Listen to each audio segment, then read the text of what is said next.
Allez, voilà, nous sommes là à Port-Elizabeth où étaient basés les léopards de la RDC. C'était pratiquement ici, les headquarters, comme on dit, les quartiers généraux des Congolais. Les léopards de la RDC, l'équipe nationale était logée à 100 mètres d'ici, à ma gauche. Et la grande délégation de la RDC était ici, dans cet hôtel, les On-By Lodge, Holiday Flat. La grande délégation était basée ici. Les journalistes, les animateurs, ainsi que quelques dirigeants du staff qui encadraient cette grande délégation étaient ici, On-By Lodge. Et là, aujourd'hui, c'est le jour qui va voir toute cette grande délégation se déplacer pour Durban, où va se jouer la troisième rencontre de notre 11 national contre le Mali. On va se déplacer un tout petit peu pour que vous ayez une idée exacte de l'endroit où nous sommes. Je vais donc appeler Rigo. On va voir, il y a juste à côté l'océan Indien qui borde pratiquement cette superbe ville de Port-Elizabeth. Il y a l'océan Indien qui est là, derrière, très très loin là-bas. Il y a l'océan Indien, vous l'apercevez là, et il y a une superbe plage là-bas où les léopards de la RDC faisaient quelques entraînements de relaxation. Hein. C'est une superbe plage qui est là à quelques 300-500 mètres de l'endroit où je suis. Et pas très loin, il y a un McDonald's où la délégation allait passer son temps et prendre des trucs à bouffer. Là, c'est juste là, il y a un McDonald's à 5 mètres de notre hôtel, ici à Port-Elizabeth.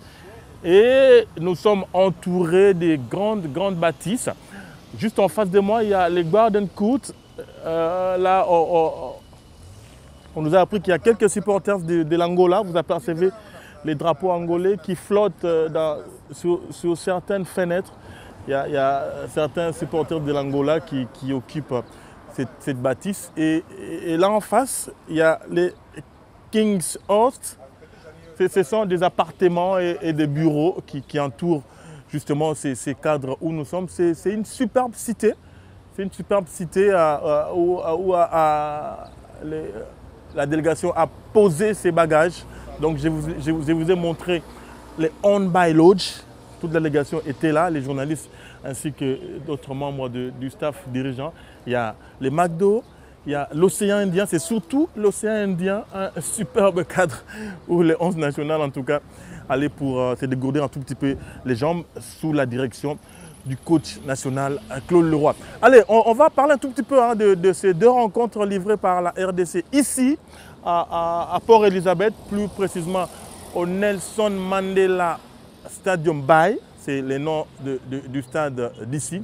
Alors le premier match c'était un super match avec un comportement, j'allais dire louable, un comportement sans faute de notre équipe. Vous l'avez suivi d'ailleurs à la télé ensemble, d'ailleurs avec nous. Nous étions encore du côté de Djobour lorsque cette rencontre-là s'est jouée. Et nous sommes arrivés un jour avant le deuxième match contre les Niger, les MENA du Niger. Et vous l'avez suivi, c'était hier. Jeudi, aujourd'hui nous sommes vendredi, donc c'était hier jeudi. Là, les léopards étaient méconnaissables. On ne sait pas qu'est-ce qui s'est passé en tout cas. Ils étaient méconnaissables. On ne sait pas faire de commentaires là-dessus. Vous avez suivi, les léopards sur toute la ligne étaient méconnaissables. Et là, donc, aujourd'hui, toute la délégation, les 11 nationales, notre 11 national quitte déjà Port-Elizabeth tout à l'heure, dans 45 minutes pratiquement, pour Durban.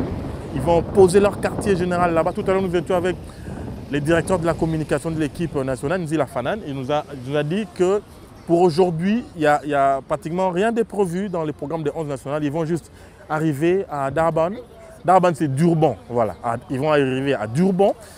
Ils vont poser leur bagage pour attendre cette rencontre du 28 janvier prochain. C'est le lundi exactement que notre 11 national sera en face des Aigles du Mali. C'est un match très capital. Donc les léopards quittent Port-Elizabeth. Tout à l'heure, ils vont prendre leur avion aux alentours des 13 h pour mettre les caps sur Durban. Et la grande délégation ici va quitter Port-Elizabeth dans plus ou moins 2 heures, 3 heures, direction d'Urban. Donc, c'est Port-Elizabeth qui nous a accueillis durant tous ces temps. La vie n'était pas du tout rose ici, hein, il faut le dire. Vous avez appris tout ce que vous avez appris. Il y a eu d'abord des pépins, il faut le dire, avec nos amis ici qu'on appelle les combattants, mais ça s'est vite réparé en fraternité, comme on dit. Et tout le monde est maintenant derrière les 11 nationales pour les pousser à la qualification. Surtout cette qualification, on en a grandement besoin. Vous le savez, les Léopards, on est habitués, les Congolais, hein, on est habitués au calcul. Là, il faudrait prendre sa calculette pour voir un tout petit peu les différentes éventualités. Les matchs du lundi, il faut absolument gagner. On a 2 points. Je vous fais les dessins de ce groupe B. Les premiers, c'est bien sûr les Ghana, les Black Stars du Ghana, qui ont 4 points à leur compteur après un nul et une victoire. Les Black Stars ont 4 points. Les deuxièmes sont les Aigles du Mali qui ont à leur compteur 3 points, une victoire et une défaite. En troisième position, avec nos 2 nuls, nous avons 2 petits points dans notre poche et la dernière place est occupée par les MENA du Niger qui ont 1 point après avoir perdu leur premier match contre les Aigles du Mali. Ils ont réussi un nul héroïque. En tout cas, pour eux, c'était héroïque. On a vu comment les Nigériens ont fêté ces matchs nuls. C'était héroïque pour eux, il faut le dire. Et donc, ils sont derniers avec 1 point. Donc, les dessins dans ce groupe, pour être qualifié, il faut être parmi les 2 premiers. Et là, le Ghana est très bien parti pour être qualifié. Mais attention avec le football, il faut toujours prendre ça avec des pincettes. Les Ghana, avec un match nul, est déjà qualifié. Avec 5 points, le Ghana sera hors d'atteinte. Du côté de la RDC et les Mali, il faudra impérativement pour le Congolais gagner ces matchs pour éviter des calculs mirobolants. Il faudrait gagner ces matchs et totaliser 5 points dans ces cas-là. Et les Ghana et la RDC sont bien partis. Une autre éventualité, toute autre éventualité est à éviter. Toute autre éventualité est à éviter. En cas de match nul de la RDC, pour cette dernière rencontre, la RDC totalisera 3 points et le Mali déjà aura 4 points. Donc la RDC serait très très mal barrée.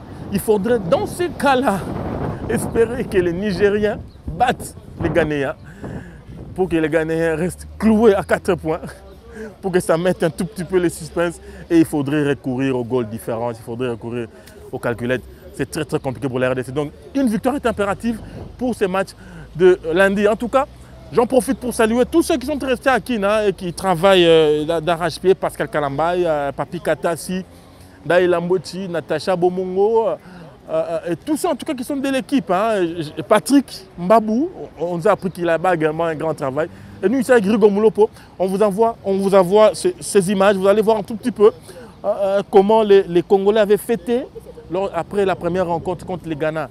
Le score 2 buts partout, c'était une remontée fulgurante. Vous allez également voir ce qui s'est passé avant ce match de la deuxième journée contre le Niger. Rigo nous a pris des très très belles images. On vous met tout ça dans un package et on vous envoie en espérant que ce lundi, la victoire sera du côté des Congolais. On a l'habitude de dire que Dieu est Congolais, mais attention, Dieu est pour tout le monde en tout cas, il faut le dire. Mais on espère en tout cas que cette fois-ci, il essaiera un tout petit peu de jeter un petit regard du côté des Congolais pour que nous puissions arracher cette qualification pour le quart de finale. Car rappelez-vous, 3 phases finales consécutives, la RDC était absente. Et là, on espère en tout cas aller un peu plus loin dans la compétition. On met en tout cas toutes les chances de nos côtés, on laisse nos guéguerres de côté et on focalise notre attention vers cette rencontre contre le Mali. Ce n'est pas une foot de guerre. Les Mali, on va essayer en tout cas de focaliser nos forces pour arracher cette qualification. Allez, on va se quitter sur cette belle vue de l'océan Indien. Là, vous reconnaissez Jerry Kalemouilé de l'Observateur. Il est également en train de contempler la beauté de la majestuosité de cet océan, l'océan Indien. McDonald's et tout ça, on vous a présenté. C'était un tout petit peu ça, le quartier général de la délégation congolaise. Vous pouvez apercevoir certains visages bien connus de loin. Là, il y a les vieux Koilongo là, qui arrivent au loin. Et tout ce que vous apercevez, ce sont des Congolais, mais vous apercevez également les présidents Kamango de l'Union de footballeurs congolais. Il était également de la fête. On va d'ailleurs vous envoyer une interview, une longue interview qu'il nous a accordée. Et c'était vraiment les centres des Congolais ici. Les frères, les sœurs venaient voir leurs compatriotes. On va vous passer quelques interviews d'ailleurs tout à l'heure de certains Congolais qui vont vous dire comment ils ont vécu ces matchs. Là, vous apercevez le président Kamango. Il est également ici. On a fait une longue interview avec lui. On va vous passer cette très très longue interview qu'il nous a accordée à Johannesburg. Il a parlé de notre 11 national. Il a parlé de l'organisation de l'Union des footballeurs congolais. Il y a certains Congolais, Eyenga, que vous apercevez, très connu dans la capitale, supporter de Zangio Motape, mais là il est venu supporter la RDC. Et vraiment tous les Congolais étaient là. On va vous passer quelques interviews qui vont nous accorder. En tout cas, là, nous quittons Port-Elizabeth. Aujourd'hui, nous étions devant On By Lodge. Ce cadre qui nous a accueillis, un cadre fantastique. Et direction, tout le monde d'Urban, toute l'énergie, on la focalise pour ce troisième match contre le Mali et on espère que la victoire sera des nôtres. En tout cas, c'était à partir de Port-Elizabeth, Higo Moulopo et James Katambo pour le compte d'Antenne.